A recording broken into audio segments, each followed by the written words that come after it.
আসসালামু আলাইকুম রহমতুল্লাহ। প্রিয় এলএম পিপাসু ভাই ও বোনেরা, আমরা সবাই জানি একজন মানুষ মৃত্যুবরণ করার পরে তার পরিত্যক্ত সম্পত্তি তার উত্তরাধিকারীদের মাঝে বন্টন করা হয়। আর এই বন্টনের কিছু নিয়ম কানুন রয়েছে, যেটিকে ইসলামী শরীয়তের পরিভাষায় ইলমুল মিরাস বলা হয়, ইলমুল ফারাইজ বলা হয়। অর্থাৎ ইলমুল ফারাইজের নিয়ম কানুনের মাধ্যমেই কিন্তু একজন মুসলমানের মৃত্যুর পরে তার পরিত্যক্ত সম্পত্তি তার উত্তরাধিকারীদের মাঝে, তার আত্মীয় স্বজনের মাঝে বন্টন করা হবে।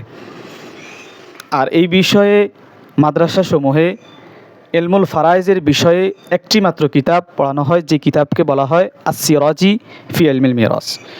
এই একটি বিষয়ের একটি কিতাব থাকার কারণে এই কিতাবটি মাদ্রাসার শিক্ষক এবং শিক্ষার্থীদের মাঝে একটু কঠিন মনে হয়। আলহামদুলিল্লাহ, আমি ফজলুল করিম ফয়সাল দীর্ঘ 8 থেকে 10 বছর আস-সিরাজি ফিল মিরাস এই কিতাবটি ছাত্রদেরকে পড়ানোর উছিলায়, দরস এবং তাদরিসের উছিলায় আলহামদুলিল্লাহ এই কিতাবের কাওয়ায়েদ এবং জাওয়াবিদগুলিকে অতি সহজে শিক্ষার্থীদের মাঝে, সাধারণ মুসলমানদের মাঝে উপস্থাপন করার জন্য আমি আপনাদের জন্য নিয়ে এসেছি 170 পৃষ্ঠাব্যাপী একটি হ্যান্ডনোট। ইনশাআল্লাহ আপনাদের দোয়া, ভালোবাসা এবং উৎসাহ পেলে অতি দ্রুত এই 170 পৃষ্ঠার এই হ্যান্ডনোটটি ইনশাআল্লাহ আমি কম্পোজ করব, বই আকারে আপনাদের সামনে উপস্থাপন করব। আপাতত আপনাদের জন্য 170 পৃষ্ঠার পিডিএফ আমি আপনাদের সামনে উপস্থাপন করতে যাচ্ছি।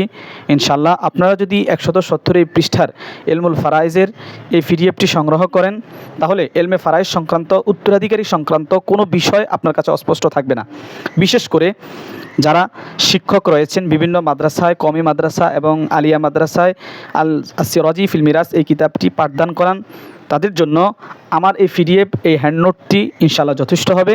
আপনারা এই হ্যান্ডনোটটি ফটোকপি করে প্রত্যেকটা ছাত্রের সামনে রাখবেন এবং এই হ্যান্ডনোটটি দিয়ে যদি আপনি পুরো কিতাবটাকে একবার ছাত্রদেরকে ভালোভাবে বুঝিয়ে দিতে পারেন, তাহলে ইলমুল ফারাইজের আর কোনো জটিলতা থাকবে না ইনশাআল্লাহ। এরপরে আপনি মূল কিতাবটা তাদেরকে একবার ধরিয়ে দেবেন। এবং শিক্ষার্থীদের জন্য এই কিতাবটা হল করার জন্য, ইলমুল ফারাইজের বিষয়ের প্রত্যেকটি মাসআলাকে সমাধান করার জন্য অত্যন্ত সহজ পদ্ধতির একটি হ্যান্ডনোট আমি আপনাদের জন্য নিয়ে এসেছি। শিক্ষকদের জন্য, ছাত্রছাত্রীদের জন্য এবং সাধারণ মানুষদের জন্য এই কিতাবটি অত্যন্ত উপকারী বলে আমি মনে করি ইনশাআল্লাহ। আল্লাহ রাব্বুল আলামিন আমাদের সবাইকে যাতে করে এই কিতাবের উসিলায় আমরা যেন ইলমুল ফারাইজ, উত্তরাধিকারী সংক্রান্ত বিষয়টাকে অতি সহজেই বুঝতে পারি। আমি আপনাদের জন্য যেই হ্যান্ডনোটটি তৈরি করেছি তার নাম দিয়েছি দরসুল ফারাইজ। এটি সিরাজি কিতাবের আলোকে ইসলামী উত্তরাধিকার বন্টনের বিধান, মূলনীতি ও সহজ উদাহরণসমূহের সংক্ষিপ্ত একটা আলোচনা, সংক্ষিপ্ত একটা নোট।